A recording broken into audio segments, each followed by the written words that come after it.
नौकरी, मजबूरी या शौक? सीधी सादी सी रोली की शादी सिड से तय होती है। शादी के बाद तुम नौकरी करना चाहोगी? नहीं नहीं, बिल्कुल नहीं। वैसे मैं ये नहीं कहती कि नौकरी करना ठीक नहीं है, लेकिन पर्सनली मैं ये सोचती हूँ कि मैं गृहिणी बनूंगी। हाँ हाँ, क्यों नहीं। गृहिणी बनना भी आसान नहीं है। एक सफल परिवार चलाना किसी देश को चलाने जितना ही कठिन है।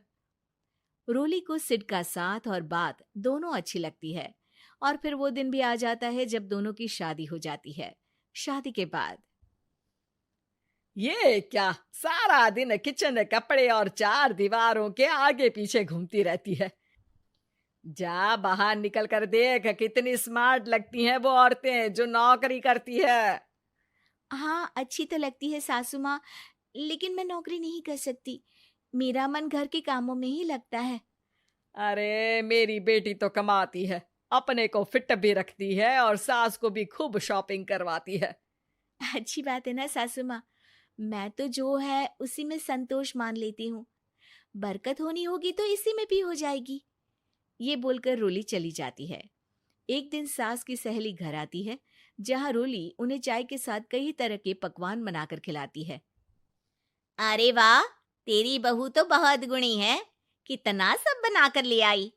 मेरी वाली तो ऑफिस से आकर 2 रोटी ही सेक दे तो समझो एहसान कर दिया। अरे ऐसा ना बोल। तेरे घर में 2 कार, 4 मंजिला मकान, और तेरे लिए जो वो अपने पैसे से साड़ी लाती है वो भी तो कितनी कीमती होती है। अरे मेरी वाली तो बस सारा दिन इन्हीं 2 कमरों को ताजमहल बनाने में लगी रहती है। सहेली चली जाती है। कुछ समय बाद रोली को एक सुंदर सी बेटी होती है। अरे क्या सारा दिन उस बच्चे में लगी रहती है। माँ, मुझे ना 1 मिनट भी छोड़ने का मन नहीं करता। देखिए ना, कितनी प्यारी है। मैं ना इस हर पल को एंजॉय करना चाहती हूँ। अरे हाँ हाँ, हमने भी बच्चे पाले हैं, हम भी जानते हैं कि कितने प्यारे होते हैं, और अपने बच्चे को बढ़ता हुआ देखना कितना अच्छा लगता है। लेकिन एक दिन अचानक और रोली, एक बहुत बड़ी घटना हो गई। एक शॉर्ट सर्किट से पूरी दुकान जल गई। ओह, अब अब क्या कुछ समझ में नहीं आ रहा कि कैसे घर चलेगा। घर की पूरी गाड़ी पटरी पर लाने के लिए कई साल लग जाएंगे, और वापस पहले जैसे होने में भी बहुत टाइम लग जाएगा। रोली रोली कुछ सोचती है, फिर अपने 3 महीने के बच्चे को देखती है और कहती है, आप कहें तो मैं नौकरी शुरू कर दूं? माँ मुन्नी को देख लेगी, फिर शाम को तो मैं घर आ ही जाऊंगी। सिड कुछ कहता उससे पहले ही उसकी सास वहां आ जाती है। अरे हाँ हाँ, अब भी तुझे नौकरी करने के लिए पूछना होगा। अरे घर पर इतनी बड़ी विपदा आ गई है, तू है कि बच्चे का मुंह देख रही है। अरे क्या मुझ पर भरोसा नहीं है? अरे नहीं नहीं माँ जी, ऐसा क्यों बोल रही हैं आप? फिर क्या था, सिड से पूछकर 3 महीने की बच्ची को रोली सास के पास छोड़कर चली जाती है। शाम को ऑफिस से आने पर अरे सारा दिन इसने तो चैन नहीं लेने दिया, बस गोदी में ले लेकर घूमती रही। हाथ दर्द हो रहा है। बहू को बहुत गिल्ट फील होता है, लेकिन जब वो घर की हालत देखती है तो चुप रह जाती है। ऑफिस में सहेली कहती है, अरे रोली, तेरी तो बच्ची छोटी है ना, कैसे मैनेज करती है? कैसे मतलब? घर पर रहती है वो अपनी दादी के साथ। ओ यार, कितनी अच्छी है तेरी सास। मेरी सास को जब पता चला कि मैं नौकरी ज्वाइन करने की सोच रही हूँ, वो तो सीधे अमेरिका चली गई मेरी ननद के पास। अच्छा, फिर तू कैसे मैनेज करती है? अरे मैंने तो फुल टाइम मेड रख ली है। ओहो, वो तो बड़ी महंगी होगी ना? हाँ यार, लेकिन कमाई भी तो हो रही है ना। यार, मैं तो कभी अपना बच्चा इनके मम्मी पापा के पास ना छोड़ू। प्यार दुलार में खराब कर देते हैं ये दादा दादी बच्चे को।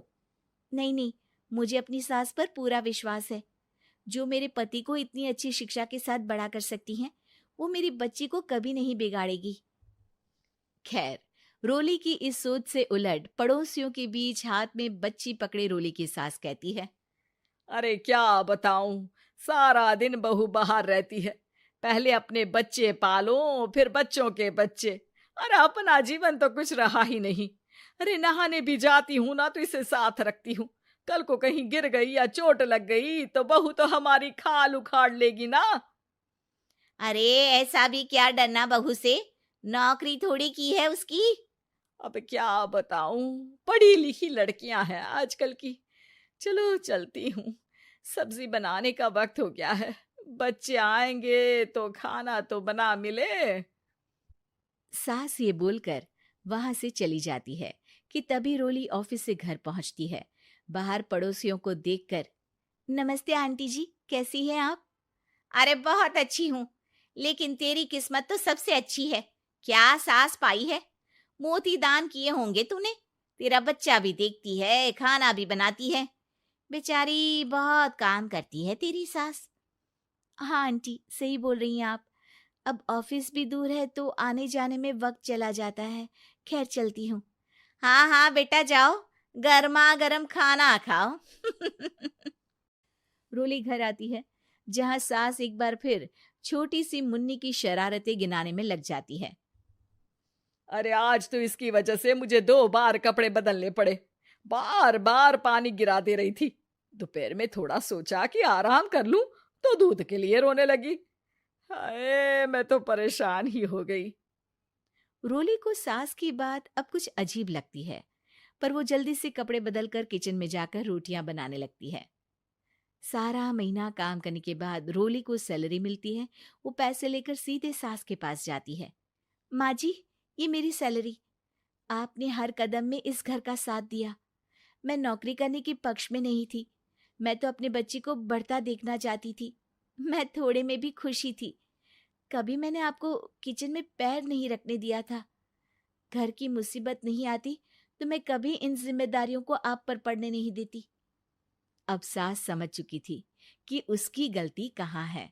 हाथ में पैसे देकर कहती है, मैं पढ़ी लिखी नहीं थी तो पति ने भी कभी पैसे हाथ में नहीं रखे। बेटे ने भी गल्ला संभाला, लेकिन तूने मुझे समझा। ये मेरा सम्मान है कि एक बहू होकर तूने पूरी सैलरी मेरे हाथ में रखी बेटा।